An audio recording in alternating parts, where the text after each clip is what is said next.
ito mga bro ang araw na B or araw na isa lang ang kanyang sima mga bro.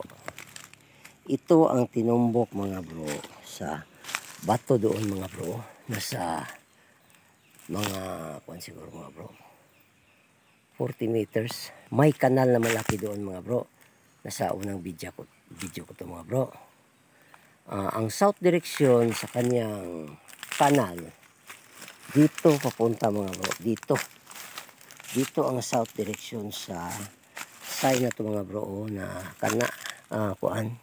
parang aro rin pero hindi maganda masyado, nasa mga 6 inches siguro ang haba niya doon, saka ito mga 3 ang haba sa kanyang sima. Ang south direction nito mga bro. Saka doon naman banda mga bro, may bato doon na parang may ulo ng pagong. Ang south direction naman niya mga bro, dito naman nakasintro dito sa sign na arrow. At saka yung arrow mga bro, babasihan natin, may parang butas siya mga bro, butas or box, parang box sign siya mga bro. Flat ito dito mga bro, papunta doon.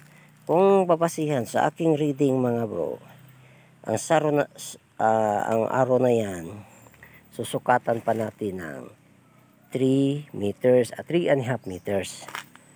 Kung ating babasihan ang 3.5 meters dito mga bro, dito sa may puno ng tara, dito ang 3.5 meters is 90 degrees east, dito siya. Sa akin lang na reading, dito ang dapat iligtis sa 3.5 meters mula doon sa bato na may arrow. Sa reading ko lang yan. At saka dito naman mga bro, may mga bato na may mga maraming mga butas-butas. Diba? May kanal sa mga bro. Malaking kanal mga bro. Dito. Yan ang 3.5 meters doon. At saka mga bro, may butas mga bro na pwede na mo tagos siya mga bro ba ang butas mga bro, tingnan mo mga bro, may butas siya tagos tagos ang butas niya, para siyang pwede talian ng saka may butas pala dito mga bro. At tatlo ang butas niya mga bro, tatlo ang butas na tagos diba? Tagos ang butas niya, pwede mong itali dito tatlo. Dito sa may 3.5 meters mula sa may araw. Itong mga sign mga bro, tagos siya. Kung pwede silipin, masilip man mga bro. Pero kung lagyan mo ng tubig, papunta doon sa doon papunta ang tubig kung lagyan mo ng tubig, sa aking pag-intindi. Pero kung straight yung butas, pwede namang silipin kung saan banda pero ito hindi mo man masilip kasi nagpa-curve siya. Pero pag lagyan mo ng tubig, sigurado dito bababa ang tubig dito ang direksyon sa 3.5 meters 90 degrees east.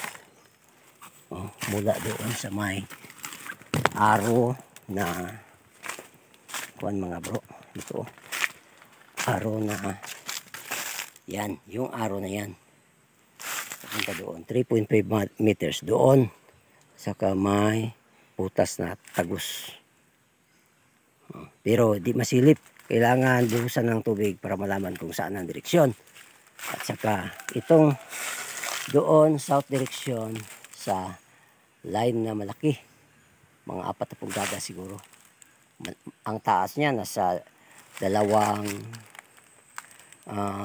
feet siguro. At saka doon naman south direction sa bato na parang pagong, may ulo talaga na parang pagong. Dito ang south direction, nag-cross sila doon sa kanal, south direction rin dito, at saka sa ulong pagong south direction dito.